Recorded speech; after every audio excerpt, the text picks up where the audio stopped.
All right, ladies and gentlemen, welcome to another episode of the Irrational Confidence Podcast. We are talking NFL draft, and it is that time. It is our annual full first round mock draft. I absolutely love this episode. It's exciting times here. I'm joined by my co-host, Fresh. Fresh, how you doing? Draft season's always fun. College, NFL kind of blend. Going through the draft order, all the trades that have already happened now, so we're laying it out there. And we got some experts and analysts here tonight that are going to help us dive into the full spread of the NFL first round this year in 2026. Yeah, absolutely. All right. So again, Fresh and I couldn't do this draft alone here. So we're joined, most likely, you guys know him, the producer Drew is with us here. The current former host of the photo finish, we're begging him to bring it back, Steve-O, and joining us for the first time, our good friend Lance. Guys, how are you doing? Good. Thank you for having me. I'm still the host of Photo Finish. I just haven't put out a podcast in a while. Tell them. The people want to know. The people want to know. I get all my horse racing information from you. So I haven't known anything about horse racing for 2 years. So yeah, maybe we'll have a Kentucky Derby episode out this year. That'd be good times. Like some May. Yeah. All right. So before we get going, folks, here, make sure you hit the subscribe button up there. Hit the notification bell because you guys are going to make sure you want to see us all draft season long. Here's how the mock draft works here. We have assigned, all of us have divvied up the entire first round here. We have not traded any picks. No one knows who's going to draft ahead of them. So we're all going to be reacting to these picks as they come out. One of the things is we can't do any trades amongst us, so we have to take a player with the picks we have. Right now, we are recording this on March 12th, so the draft order is set as of March 12th. I know that the Baltimore Ravens backed out of their trade for that first-round pick. Yeah, well, hey, damaged goods. Still sour about it. Yeah. All right, well, it wouldn't be because he's the first time on here. Lance, you are the Las Vegas Raiders, sir. You are on the clock with the number 1 overall pick. Well, very easy. Fernando Mendoza, quarterback, Indiana. At best, I think he's going to be Phillip Rivers. At worst, Cousins. And then if you tell me he retires at 30 like Andrew Luck because the Raiders can't protect him and he has, 10 broken legs and whatever in that time period, that could also happen too. But I think he's the best quarterback in this draft, obviously. I think there's a big gap between him and Ty Simpson. And, easy pick, Fernando. Yeah, I think there's a good chance he's probably the only quarterback taken in the first round this year after going several years of having, 5 and 6 quarterbacks taken in the first round. I don't know that we'll see another one go in the first this year. Yeah, does anyone really want to give up draft capital, trade back into the bottom of the first to even take Ty Simpson for a 5th year? That's a stretch, especially with the veteran quarterbacks on the market right now for a 1 or 2 year deal and wait till next year. I think you're right, Steve-O. We're only seeing one quarterback. I got a feeling that someone's going to surprise us late in the first round. I think it's one of those things, if you really, if you had a high second round grade on Ty Simpson, you might jump into the back half of the first round just to get that 5th year option. Yeah, that's true. I think with Fernando, though, the Raiders, they need a lot. They've signed a lot of free agency. They were able to keep a lot of those free agents after Baltimore, pulled back and, that Crosby contract went back on their books. But I think that, he's a good foundation piece for him at the end of the day. Yeah, I'll be intrigued to see how they pair him up. All right, well, the New York Jets are on the clock. Steve-O, you're the Jets. Who are they going with? The Jets need everything.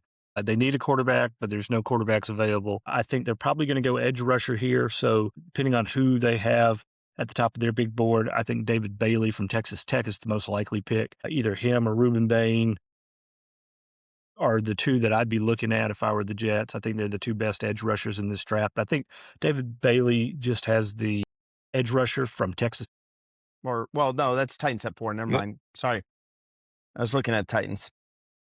The Jets need so much. They need best available. They need wide receiver. They probably need cornerback to replace Sauce Gardner. They need secondary help since they're the only team in the league who did not record an interception last year. But I think that will come later on. They've got another first round pick here about midway through this draft. So I think you'll see some secondary help on the way. I think with Aaron Glenn being head coach, kind of feeling embarrassed how bad that defense was last year. They're going to do whatever they can to at least, Give him as much tools as possible to be successful. If they fail, they fail. He's gone. Do you think Aaron Glenn makes it through the season there, Jets GM? I don't think so. Really? Already on the hot seat.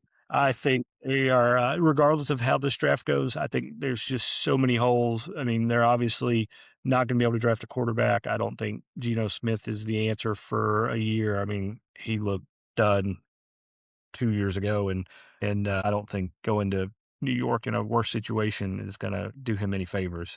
I think poor Aaron Glenn's probably going to wear it, and they're going to have a very high draft pick again next year and in a much better quarterback class. Let me ask you this. Did you give any consideration to like offensive line? Because with the idea that they're probably going quarterback in 27, like getting the offensive line set up now and then taking that quarterback in 27? Yeah, I think offensive line is always an option, but just with the players available this year, I don't know that there's an outstanding offensive tackle like somebody that's guaranteed to can't miss here at 2. I think there's, depending on how the first round shakes out here, they may have an opportunity at 16 to take an offensive lineman as well. I think any offensive lineman here at 2 is going to be a stretch. And so I think it's edge rusher is the kind of the deepest position available in this draft class. And I think there's some quality edge rushers that are going to go. All right. Well, I'm the Arizona Cardinals. I am on the clock, and the minute you take David Bailey, I am running this pick up to the podium. I am taking Arvell Reese out of The Ohio State University. He is one of my top defenders on the board. I actually had him slightly higher than David Bailey. I think Reese's side-to-side level of speed is the huge difference maker for him. He's able to close out. He was a big part of that defense and really shine for the Buckeyes this year. I know a lot of folks are going to look at Caleb Downs as the quarterback of the defense, but in that middle, in that front 7 there, Arvell Reese really made a bunch of plays for the Buckeyes and really showed out this season. I think there's probably 3 linebackers that could all go anywhere in this range. I think Bailey, Reese, and then Ruben Bain from Miami, I think are the 3 that are head and shoulders above everybody else. And I think I could see any of them going in any order here, just depending on how teams kind of grade them out. And then I think there's a little bit of drop down to the next tier, but I think that's a great pick for Arizona. Well, and Reese gives you a chance that he can be a stand-up edge rusher. You can drop him into normal, weak side, strong style linebacker. He can play very versatile with the speed and size that gives the Cardinals a lot of options on defense, especially with them trying to make a trade and get rid of Josh Sweat. It opens up an ideal edge rushing spot for Reese right after that. All right, Drew, you are on the clock with the Tennessee Titans. Well, agree to disagree regarding the rankings of these players because the Tennessee Titans are thrilled that the number 1 player on our board fell to us here at 4. We're going to be drafting back-to-back Buckeyes here as we're going to take Sonny Styles, linebacker, Ohio State. Wow. I love Sonny Styles, don't get me wrong. But at 4. Why did you have him as the number 1 player on your board? I just think he's suited for the NFL in its current state and moving forward. He can play pretty much any position on defense if you wanted him to. He's faster than some running backs. He could chase down wide receivers, and he can get to the quarterback quickly. I mean, Lance, you did a bunch of work for the chef. Where did you have Sonny Styles ranked in yours? I'm curious. I had him dropping anywhere between 12 and 20, to be honest. I think he was a combine darling. I don't think, as a Colts fan, I am actually happy with this pick. And number 4, and the Titans will keep on losing. Well, that's going to happen regardless, but That's a good point. I think the Titans are another team kind of like the Jets. They just need so much help. I still think they're a year or 2 away from being competitive again. I mean, if I were either the Jets or the Titans, honestly, I'm seeing if anybody wants to trade up and just get some more picks. They need all the help they can get. Yeah. Drew, let me real quick. I know I meant to ask this, mess up with the second pick. Why aren't you going after one of the wide receiving weapons for Cam Ward? because the Titans need defense. Okay. All right. I Fair mean, they enough. need They also- weapons too, but to Steve-O's point, it's like, which hole do you want to plug first, So I'm going defense because their defense couldn't get teams off the field last year. Not saying Sonny Styles is going to fix that right away, but he's an impactful player that they can kind of build around on the defensive side. With Styles, there is the, hey, he showed out at the combine, but Downs, great player as well. But Styles, I don't know. I've liked him every time I've watched him, and I'm ready to put him in the Titans uniform. All right, Fresh. You are the New York Football Giants. You're on the clock. Well, if I'm the Giants right now and the way it's playing out, I might actually be trading out of this spot because I have some edge rushing talent and contracts on the books that I really can't touch. But I need offensive line, receiver, and secondary help. There's going to be a lot of people looking for premier rushers, so I would be trading. But if I have to make a pick, it comes down to Mauigoa, the tackle out of Miami, going after one of the Plutz receivers, or Caleb Downs, the safety. And there is no safety right now for the Giants, and they're kind of missing that. When you look at John Harbaugh taking over the reins, that defense for the Giants the past couple years has been pretty terrible. And they're going to need to be able to get some stops to help Jackson Dart and the rest of them get going. So if I have to take it down, I'm going to take Caleb Downs here, put him back in the back end of my secondary, help him sort of stabilize that defense, make some plays, and get some of those turnovers and shorten the field for the offense and the young offense they have right now with Jackson Dart, Neighbors, etc. So Caleb Downs is my pick out of Ohio State. Caleb Downs, best safety prospect since Hamilton?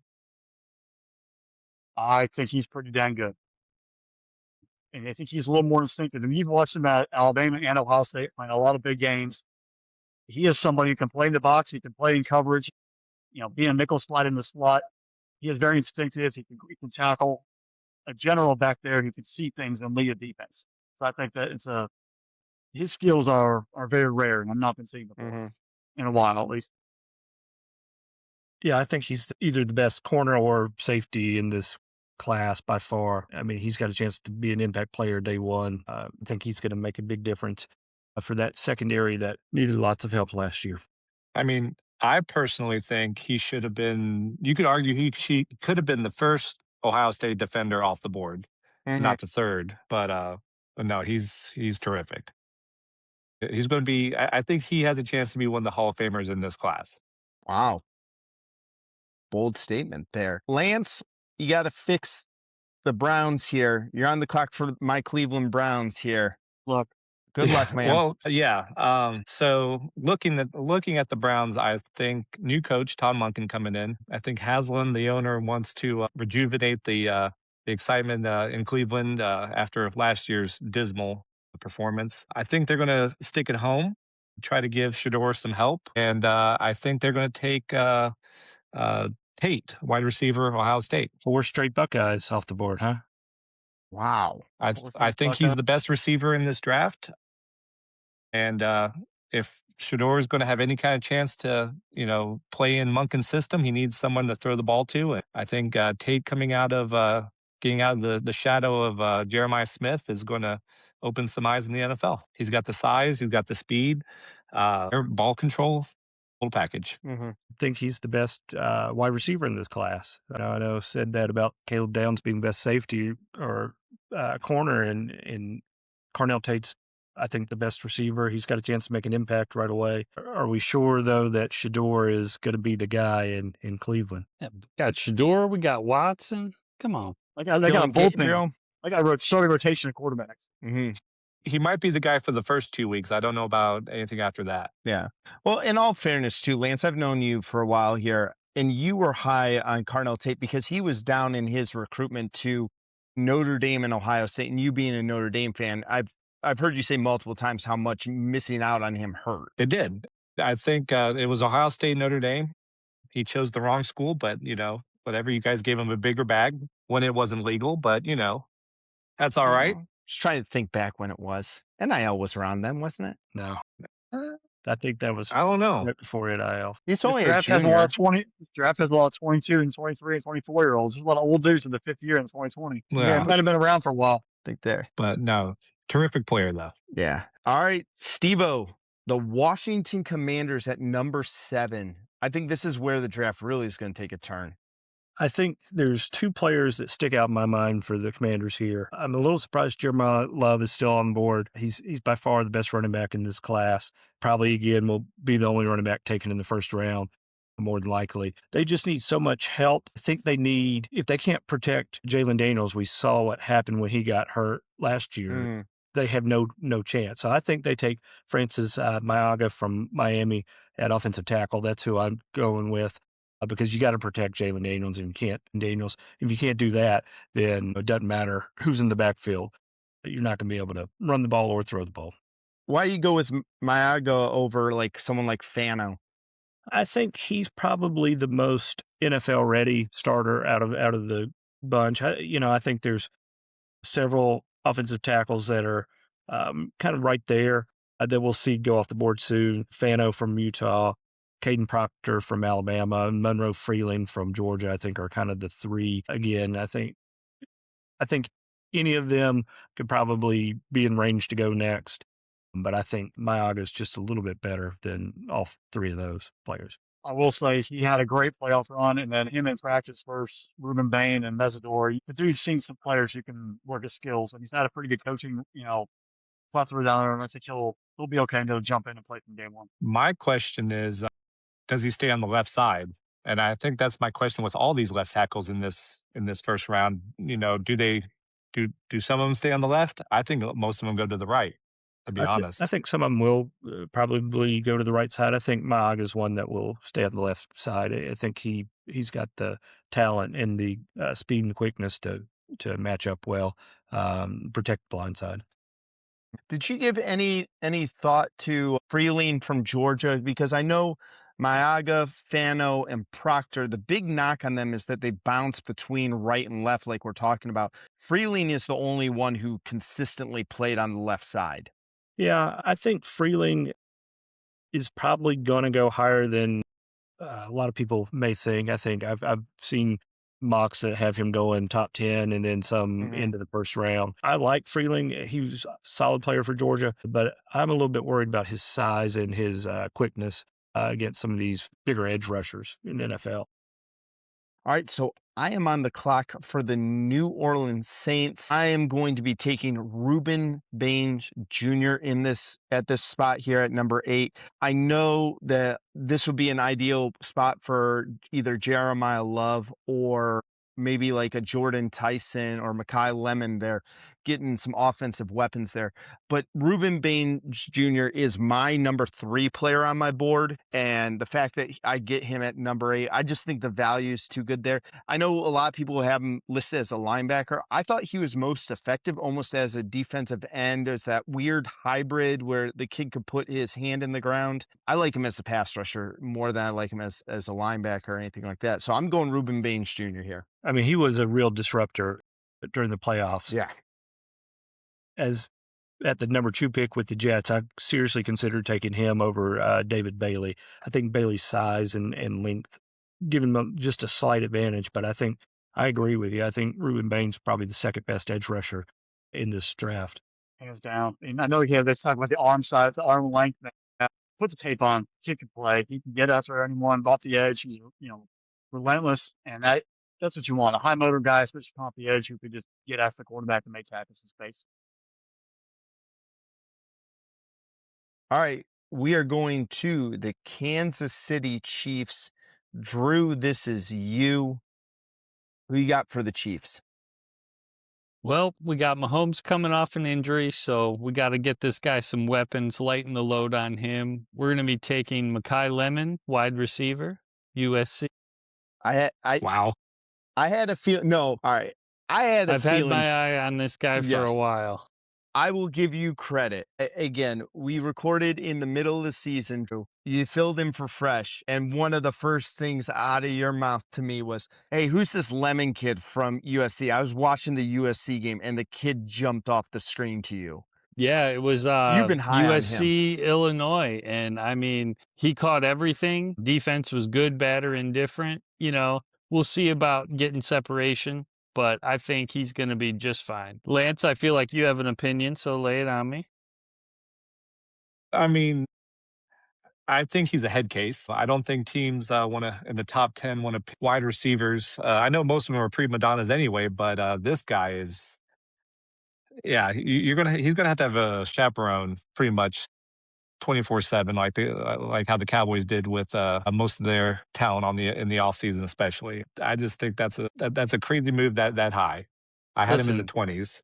Big Andy will have beaten cheeseburgers, chilling out, relaxing. We're going to be all good. I think you can't go to a better spot. Like, Lance, you bring up a good point, man. Like, he does have some baggage that can come with him, but again, he's going to a place like Kansas City. There's no doubt who's in charge there. No doubt who's running the show. Well, the current receiver had some trouble with the law. Tyreek Hill had some problems. Do they want to keep going in that same road with a guy who has some issues or perceived issues off the field, or being a head case and add more drama? Good point. I mean, don't get me wrong. I mean, first round talent, but fifth round like brain. I don't know. I just great player on the field. Just a top 10 pick. I don't know his off the field stuff, and just the combine was weird. The whole thing. I don't know. And I think I get what you're saying about giving Mahomes some weapons, but I think I would think defense is probably a bigger need for the Or Chiefs at offensive this point. line. Or offensive line. Yeah. I Got rid mean, of Jawan Taylor, who always falls starts. They need somebody to protect him. Like, Yeah, the best tackles are gone. There's been one taken. there's one sitting right I was here. going to say, Ooh, I see one, Fano? but There's the one about to be protected, Joe Burrow, here in a second. All right. Well, Yeah, there you we'll go, see. Fresh. Sack totals will be through the roof with this Just scrub. running that card up. Yeah. All right, Fresh. Well, you led into it. You're the Cincinnati Bengals. You're on the clock, sir. Well, there's a lot of defensive players here. We know the Bengals need tons of defense, but Joe Burrow's been getting beat up his entire career, and they still have a gap at tackle. So Spencer Fano here from out of Utah, you bring him in, lock it in, help protect your quarterback. If you have money invested in Burrow, you have money invested in your two receivers. If your quarterback's not standing up straight, you're in trouble. Try to solidify that offensive line for once, and then just invest the rest of the draft in defense. I like Fano. And the only reason I kind of also go that direction is the past two first rounds, they've gone edge rushers, and they got to get those guys on the field before they overwhelm their entire salary cap on edge rushers. I mean, I like it. I like it there. All right, Lance, we'll jump to you. Miami Dolphins. Who you got? okay. So it seems like I got the teams that need a ton of help. I think Miami, they just lost their quarterback, $100 million cap hit. Wide receiver, Tyreek Hill, they ran him out of town. There's questions on the defense. There's questions across the offense. But I think when you're in a position like this and you're in this point of the draft, you take best player available, and he's going to put butts in the seats, Jeremiah Love, Notre Dame running back. That backfield's going to be pretty loaded. You can make trades, move some people around, but I think at this point, with all the things they need, best player available, and Love is still on the board, and I think he's a top 5 player. I think the system that they're going to run in Miami is going to probably, do him some good, and I think he's the star power, and I think that's what they need to go with. And I'm also a Notre Dame fan and a huge homer, so. To your point, the Packers are, Hafley went down there now as the head coach. The assistant GM's down there. Hackett's down there as the offensive coordinator. They're going to take some of that LaFleur, Sean McVay system, which is run heavy and use 12, 13 personnel. So putting a lot of that there in the backfield gives them that horse to build off with. Yeah, that's true. And like I said before, I think they also need, it's a business. And, you run some of your biggest stars have left town. You need new stars. And I think Love is going to be a superstar.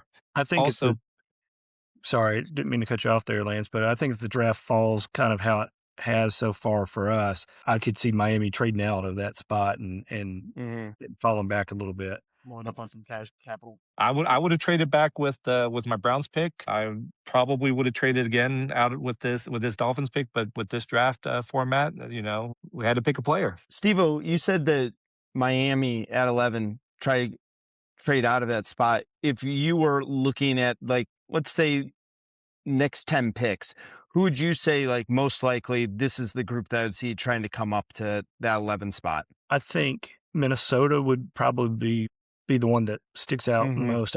I don't disagree with Lance that Jeremiah Love's by far the best player still available on the board. I think Minnesota's a team that needs running backs. They just just signed Kyler Murray, so they've kind of got their quarterback situation straightened out. They've got receivers there in Minnesota, but they need a running back, and so if he's the best player available, I think you give up a second and maybe a third next year and see if they'll get it done to move up 5 or 6 spots. Yeah, the Vikings move would makes a lot of sense. They brought back Aaron Jones going for $5 million, so they're not investing too much in the running back spot. You go out there and have him mature and develop Jeremiah Love for the NFL. You have a 1-2 punch for at least a year. Drew, I'm curious to you, what kind of comparison with Jeremiah Love? Because I know, like, we look at and say running back has been devalued, but this kid's special. Yeah, he's a talented guy. It'll be interesting sharing the backfield in Miami. They already have A-Chain, and he's pretty solid. But to Lance's point, with the offense they're going to run, and then they bring in Willis, so I expect to see a lot of read option. And if you're going to be a run-heavy team, having multiple backs to carry the load is definitely not a bad setup.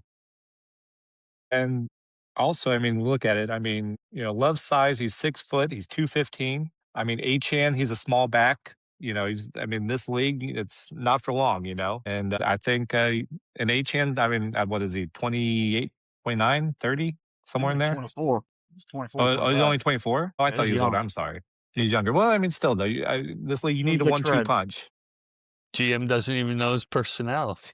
But hey, you know what? This is my first year on the job, guys. I got a lot of holes on this team. A lot of holes. Yeah. All right.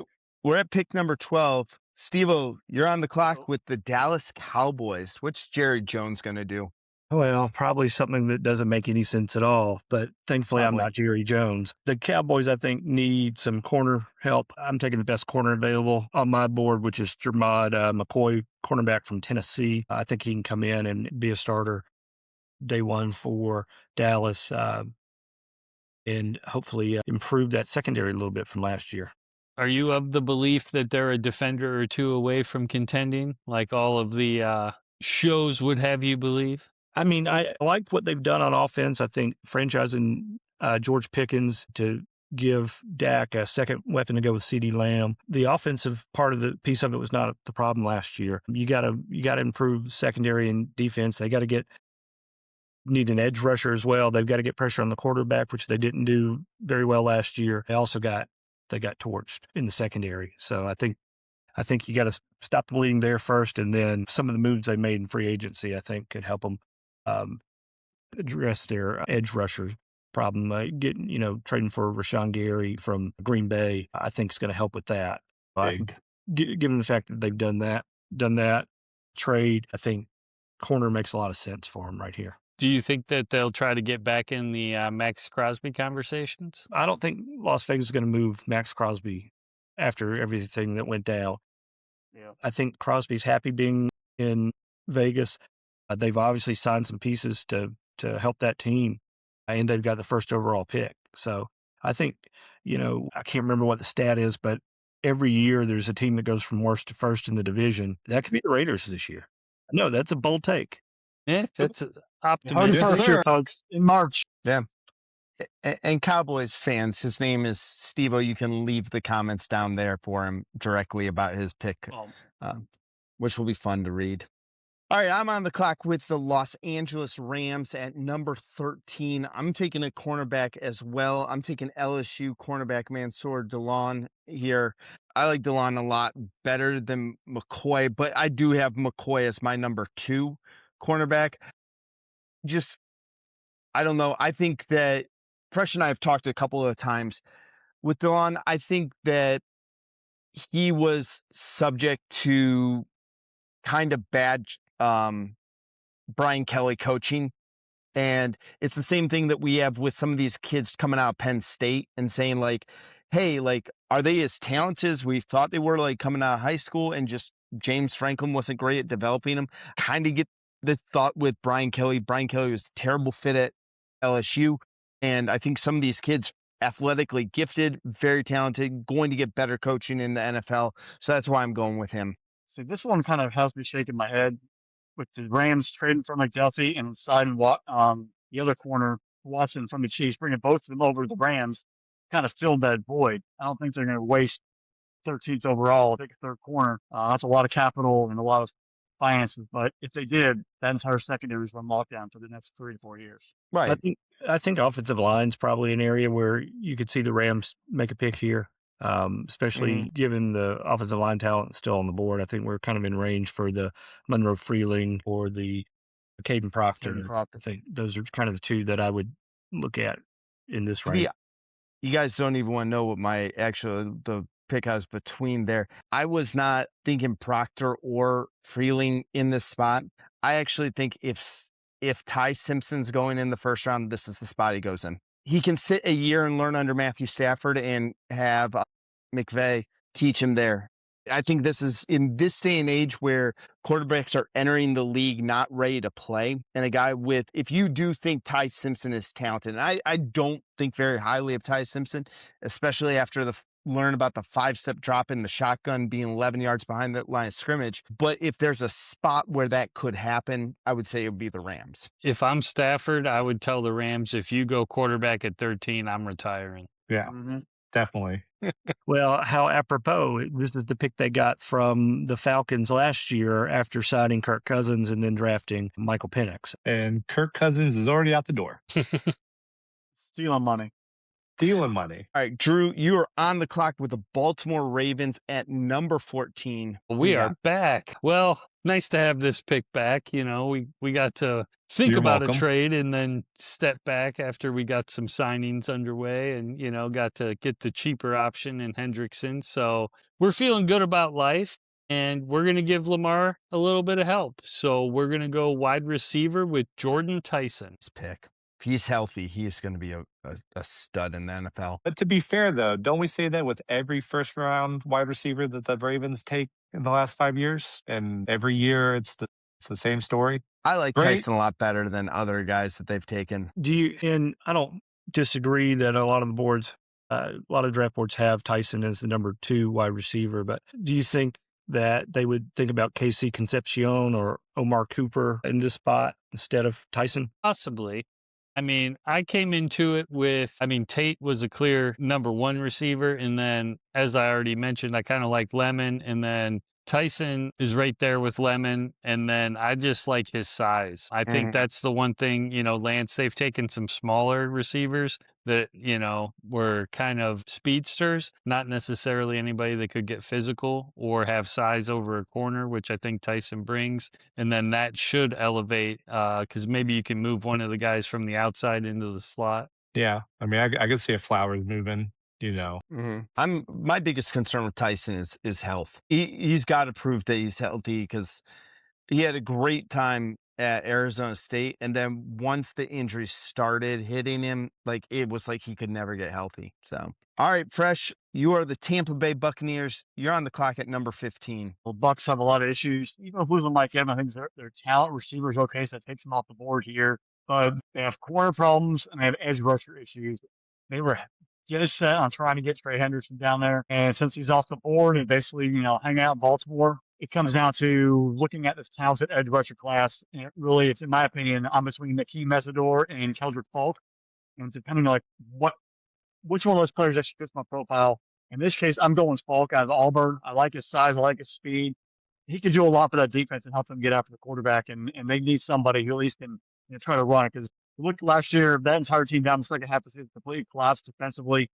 Baker couldn't do it all. They had a lot of injuries. They need somebody to get after the quarterback. The talent of quarterback in the division is not that great, and they made them look fantastic. So they need Falk here to help lead that pass rush and get after the quarterback. All right. I mean, I like it. Can't disagree with anything Fresh said there. I mean, I think that's one of the areas of need, and I agree. I think should help improve the defense for Tampa Bay. Yeah. I need to go back and watch more Falk there because again, I just wonder like one of the highlights is how much are his highlights against when he's playing like the Citadel, or is it when he's playing Georgia, Texas, and Bama? I mean, the guy's a monster, though. I mean, he's 6'6", 285. He'll probably push up to 300. I mean, his speed and that size coming off the edge. I mean, you know, he's not going to be like a speed rusher, but I mean, he's going to bowl through, you know, half of the tackles in the NFL. And when the Bucks have been good, they've had a pass rusher who's a monster, you know, size and intimidating force. So that kind of helps them. I will say, if McCoy or Delaney were there, I would have taken the corner over Falk. So they just lost Dean, and they lost Davis the year before. But with the way it all fell out, those two top corners being gone, it kind of fell right into their line. All right, Steve-O, it's the second Jets pick. You're back on the clock, sir. Yeah, and as I said before, the Jets with the Colts pick. We'll give you back Gardner. The Jets have a lot of areas of need. They could go receiver here, but not really having a quarterback. I think they're probably either going to go offensive tackle or another defensive player. I think you could see Fano in here, the safety from Oregon, but I'm going to go Monroe Freeling, a tackle from Georgia. I think O-line is definitely a big area of need for the Jets, and that would kind of help set the tone for next year when they're more than likely going to have to take a quarterback. To your point there, last year the Jets were the only team that had the starting five start every game. So they had some health there. That means there's a lot of cohesiveness. They bring most of those guys back. You plug in Freeland. You have a unit that is together. They're healthy. They understand each other. At least it's a building block for the Jets going forward. Yeah. I mean, I really like Freeling from what I've seen from him so far. I am curious of, like, again, he's the only true left tackle in this draft. Everyone else split time between the two sides of the offensive line. So I am very curious on how he translates to the NFL. All right, we'll move on to the Detroit Lions. Lance, you're on the clock for the Lions here. Yeah, so looking at the Lions, they don't need a lot. I mean, they have great weapons on the outside. They still have Gibbs, running back. Defense is solid. I think the one thing that they do need is on the O-line, especially interior. I think we're going to take the best interior offensive lineman, the only first-round grade, I think, for offensive lineman, Penn State's Vega Wianye. Nice. I think. Good job on the name. Yeah. I'm impressed by that. I practiced. No, like I said, I think he is the only first round grade interior offensive lineman in this draft, unless you were to move one of the tackles in.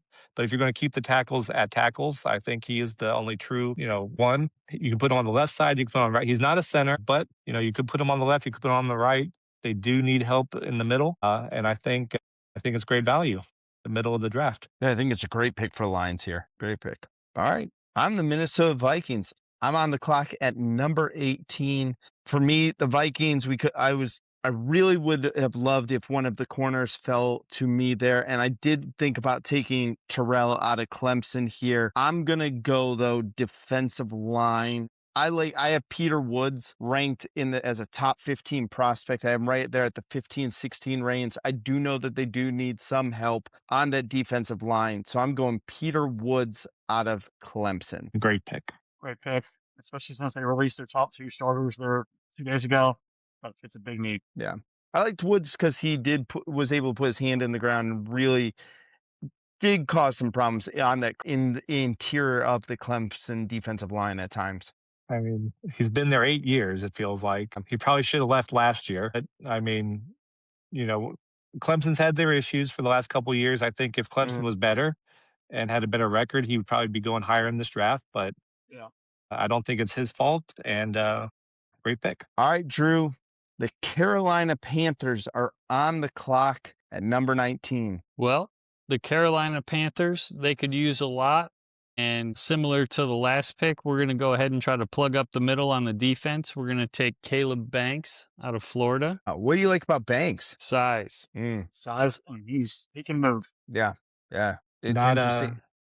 Sorry. Yeah, you're good. I was going to say, no Lee Hunter here, Texas Tech? No, thank you. I think you're going to see a run of defensive linemen here in the next few picks. Yeah. I mean, there are five very good ones in this draft that could all be easily top 32. Yeah. Did you give any thought to a guy like Mesidor out of Miami, or might him be a product of playing next to Bain? Yeah, there is some question there, and he seemed inconsistent a little bit relative to Bain, and so he did appear in some big moments, but I don't know. I just like the size coming with Caleb Banks, and I just feel like they need the interior help more than the edge. I like it. All right, Steve-O. The Cowboys have their second pick from the Micah Parsons trade here. Who are you taking with the second pick for the Cowboys? I think they need some offensive line help, and Caden Proctor sitting there. You saw what he did at Alabama. I mean, he could play any position on the O-line. They had him lining up outside, catching passes, giving him the football. So I think Caden Proctor is the pick here for Dallas. He could play a number of positions for him on the offensive line. Monster. Mm-hmm. And he can move. I mean, he is huge, but there are big guys. There are very few big guys that can move like Caden Proctor. Mm-hmm. Brian Schottenheimer's offense, he's, as Steve and I are well aware, he will put and run the football with authority, or at least try to commit to the runs. If you can run, I can see him protecting Dak if late, especially late in the ball game, trying to run down. You have multiple linemen you can rotate. And this day, you need a swing player. You need 6 or 7 guys. Injuries come in, you can move guys around, be flexible, and Proctor gives you that ability as well. Yeah. The only thing that I would be scared about with Proctor, and I know this is like nitpicking here, is I've seen a lot of sites having him at 350, 360. Is that sooner or later that's too much weight to put on even a guy who's 6'7", and that frame, that is a lot of weight to be carrying around there. I think you'll see him kind of slim down a little bit, I'd hope so. but Too much Dreamland barbecue. he carries the weight well, He does. and it hasn't been a problem for him so far. I think once you get him into an NFL on a roster and get the pro system around him, I think they'll have him drop down probably 10 or 15 pounds if I had to guess. Yeah. And again, I feel like I'm nitpicking there with that. I feel like that's the only like negative thing with Proctor. I think if he gets in the 330s, that's where Yeah. he needs to be. Yeah. That's I where he- agree, and- Lance. All right, Fresh. Pittsburgh Steelers, 21. Well, first off, we all know Aaron Rodgers coming back, so we don't throw about protecting that secret. But if I'm the Steelers, I'm in a great spot here because you have defensive line problems, you have corner issues, you have safety issues, you have a lot of options at this pick. It does intrigue me to go defensive line because Cam Hayward just signed his 1 year, $34 million deal. It's probably his last hurrah with them, and he need no tackle to plug in and could get your replacement here. But last year they did draft out of Oregon that spot, so it kind of shies me away. There's one player we have not seen the Steelers defense be the Steelers defense in a while. And they need some thumpers in the back end. They need a Troy Polamalu kind of player, and Dylan Simon there from Oregon at safety. It's a day one starter. Put him in the secondary. He'll be able to fly around, help that defense out, and make some plays. That's a good pick. That's one that I considered for Dallas last pick if I didn't go offensive line. I think he can cover, he can play down in the box, he can stop the run. You're exactly right. He can hit. I think he would be a good fit on that Pittsburgh Steelers defense. And it's going to be weird not seeing them traditionally play a 3-4 because I think there should be a little more variety of that defense. Still, you need 11 guys in that field who can make plays consistently, and that will give them a chance. Yeah. All right. I am on the clock with the Los Angeles Chargers. Now, what I think the Chargers should do is take Caden McDonald out of Ohio State. But I also know that they're coached by Jim Harbaugh, who's petty as all get out there. So I know that Harbaugh is not taking Caden McDonald just out of sheer spite. So just because of cheating old Jim Harbaugh, I'm going to act like he should take Caden McDonald. He's going to take the guy right below him as a defensive tackle. He's going to take Christian Miller out of Georgia instead of McDonald, just off of I'm not drafting an Ohio State player. No argument from me. Yeah. Yeah, Petty makes man. sense. As a Georgia fan, I think Christian Miller, I don't know that he's a first round. 22 is a little high. I think it's a little high. I think there's still a couple of defensive linemen I like a little bit better. Somebody mentioned Lee Hunter earlier. I like Hunter a little bit better. I think Miller's more of a second round player to me. Yeah. I wouldn't have a first round grade on him. No, Early I second round. completely agree with you. I am calling this exactly what it is. This is not that he is the best player available. Like I said, best player available is Caden Proctor in this spot. They need a defensive tackle. They Caden need someone Proctor? in the middle. You just went two. I'm sorry, messed up. Caden McDonald, and they need a nose tackle, defensive tackle, and they're taking Christian Miller just because of spite alone. They're overreaching for that reason. I don't think Lemieux out of Utah would have been a crazy pick, though. Don't get me wrong. I may be wrong here, but didn't Slater leave? I think Johnson at guard left. Okay, I thought they lost one of the tackles. Yeah. Maybe that Again- offensive line's been a sieve anyway, so it really doesn't matter. Yeah, but they still do have Alt over there, right? Yeah, Oh, but I there you mean, Yeah. He's going to be on the left. They had Injury some problems. They had some injury problems on the offensive line last year. Yeah. I mean, if anything, if I'm taking offensive lineman for the Chargers there and not being ridiculous Jim Harbaugh pettiness, I'm taking the guard out of Oregon probably. I'll You're probably not going take to him. pronounce. You're not going. Emmanuel Pregnon, taking a shot at. Probably said it wrong. Most likely said it wrong. I'm terrible with names. All right. Drew, you're back on the clock with the Philadelphia Eagles. Who you Yeah, got? Philadelphia Eagles are going to be very happy to go ahead and get Messidor at this point. I feel like, he could have gone earlier in a couple of different other situations. So we need some help off the edge, and he's going to provide it. They don't take a Georgia or Alabama player in the first round. Shocker. Very shocking. The U is back. I mean, I like Messidor quite a bit here. I do too. Yeah. And you can see last year that Eagles pass rush was not the same. They had a lot of injuries in that defense, in that front seven. Mesidor would give them a little more juice. Yeah. All right, Lance, you're back on the clock for the Cleveland Browns with their second pick. All right. This name has come up a couple times. I think for reasons that we all know, I don't think Monken loves Shador. I think if they have a chance to grab a quarterback in the first round, they take a chance. And I think Ty Simpson goes here. It's a lot of quarterbacks on the roster. But honestly, I don't think he's in love with any of them. Drew, The real question is, does he trade the Rams to go get Stetson?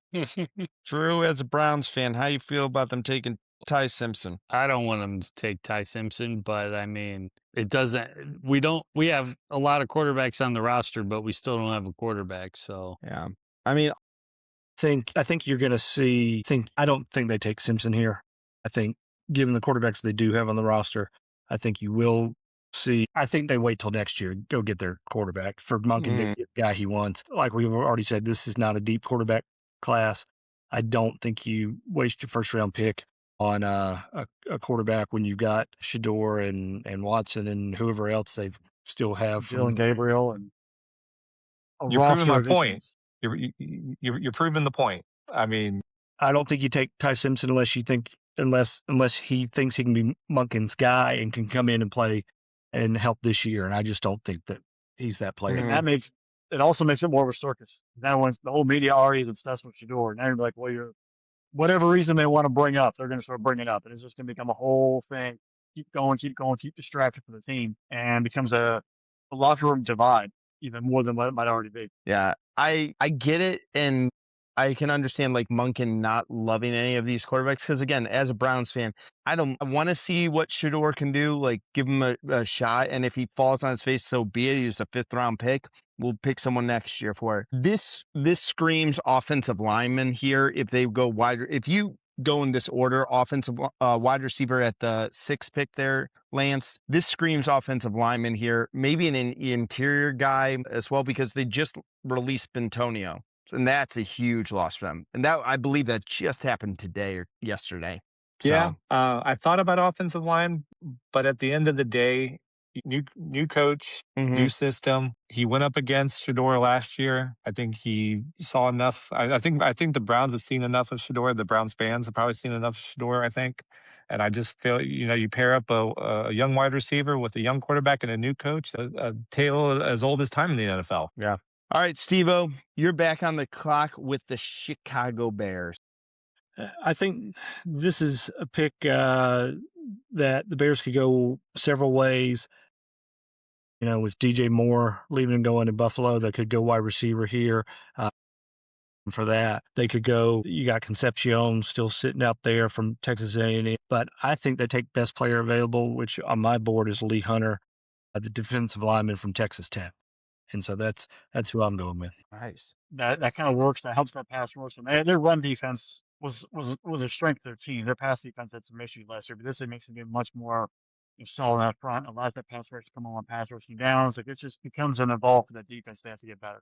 Yeah, I like the Hunter pick there. I think that would be a solid pickup for them. I am intrigued, like, how they're going to handle, like, getting rid of DJ Moore. Do they really think, like, that wide receiver room's ready to step up? Because Moore's the leader of that group.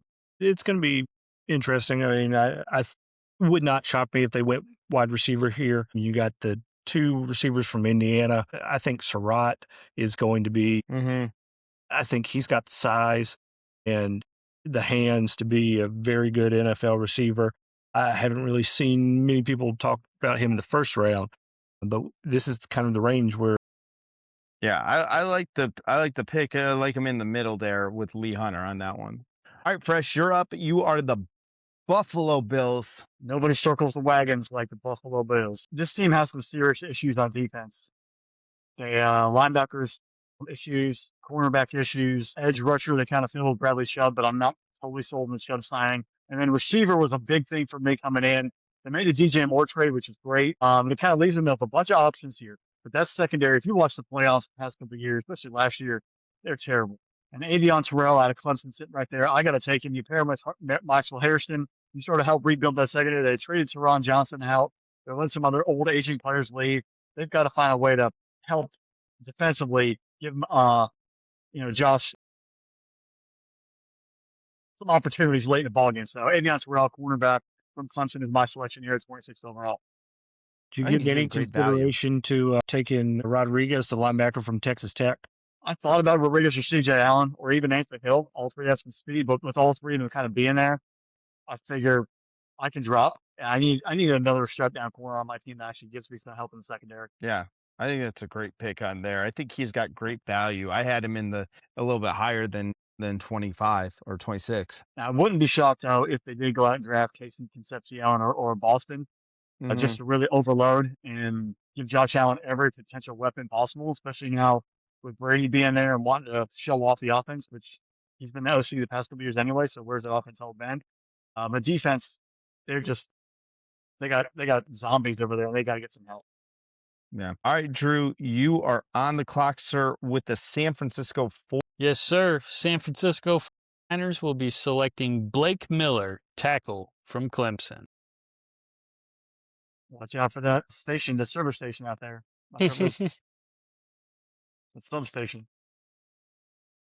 What do you like about Miller there at tackle? Well, I think he's the best tackle left, and I think that's probably one of the bigger positions in need. And I would say, is it a couple of picks ago? No, I guess we were just talking about this other guy, and we never actually took him. But they could use a guard, but I feel like taking a guard in the first round is like extremely rare to find that talent. And I think Miller presents as somebody that could be a serviceable tackle for the next handful of years. I mean, I like Miller there. He's kind of in line with, because I'm up next there. So who I was between is two guys. So I'm on the clock as the Houston Texans. I actually had Blake Miller penciled in here when you were looking at it. He was my next guy up there. Texans need offensive line help. And I think one of the interesting guys is Caleb Luma out of the opposite tackle of Fano from Utah. I think I'm interested with Luma because of the versatility of him. Right now, he was flipped and flopped on that line a little bit as well. I think he could be possibly moved inside, but he's 6'6". He's a big boy. He is built as a left tackle there. But again, I think that gives him maybe a little bit of flexibility, though. Be solid player. The offensive line for the Houston Texans, they've been trying to change in and out players every single year. But they have to address it and find a solid five going forward to keep their offense in gear, because it's kind of faded in the playoffs the past couple of years. Yeah. I almost went with what Drew said, though. I was looking at one of the guards because I think that one of the things that, I thought we saw with New England that gave Stroud some issues was the amount of pressure he was getting right up the gut in his face and forcing those turnovers they had. So I did think, is there a guard out there that I could pick up? And again, I go back to the kid from Oregon as well. But again, I'm not going to take him at this spot. So, all right, Drew. It's the second pick of the Kansas City Chiefs. You're on the clock. Yes, and with that recent run on tackles, we will not be selecting a tackle with this pick. Instead, we will be going to interior defensive line, Caden McDonald out of The Ohio State University. I think it's good value at this point because I could have seen a couple of teams selecting him ahead of this. And Chiefs, strangely enough, a team not quite as bad as some of the others we mentioned, but that has a lot of holes to fill. And especially with Mahomes coming back off injury, they're going to want to need him to do less. I love this pick. I think this is best value there. Amazing value. All right, Fresh. We're going to the Denver Broncos. You're on the clock here, sir. Broncos looked pretty good last year. They're making that turnaround. But one thing they do have to fill is Dre Greenlaw. Even they need to fill a linebacker spot. And right here, you have C.J. Allen, Anthony Hill, and Jacob Rodriguez staring you in the face. So I'm going to go Homer. I'm going to take C.J. Allen. He's a leader. He'll keep that defense organized. They have the pass rushers. They have the edge rushers. They have the interior defensive linemen. C.J. Allen's a sure tackler. Keeps everybody on par. And it will fit that Sean Payton kind of mentality of just being in control and being a warrior on the field. C.J. Allen out of Georgia, linebacker, Denver Broncos 30th overall. Now, if we gave you true serum here, Fresh, do you really like him better than Anthony Hill? Last time I saw Anthony Hill was chasing some Georgia Bulldogs down a football field. So, yeah. Okay. All right. Well, we don't have a resident Michigan homer in here, so might as well have a resident Georgia homer in. Go Dogs. Yeah. Win a 12-team playoff game, then talk. All right, we're on the clock for Lance. You're on the clock. Only against 4 teams. Lance, you're on the clock for the New England Patriots. Who are you taking for the Super Bowl runner-up? The Patriots, I think in a world where we could do trades, I think they would have moved up in the first round and after this run of offensive linemen started going. And I think they would probably have gone offensive line. I think that was a big problem during the Super Bowl, and I think that it kind of exposed some problems. I don't think that they want to give up necessarily on the left tackle. Was it Campbell just yet? But I don't think he is long for this world on the left side. I think eventually he's going to go to the right side. But a lot of the good tackles that were on the board are gone. So I think another need. Don't love it. I think, like I said, offensive line first, but I'm going to go wide receiver.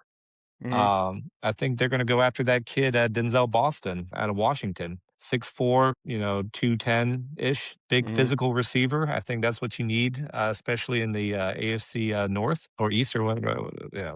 It's getting late. So 11-8 at this point. Yeah, that one.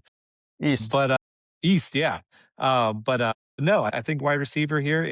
But first off, I would have traded up into the first round and maybe taken a tackle to see left or right, but we couldn't do it, and I don't think there's any left for their first round grade, maybe second or third round. But yeah, we're gonna go Denzel Boston, son of David Boston, I believe. I'm going to try to pick up for Stephon Diggs.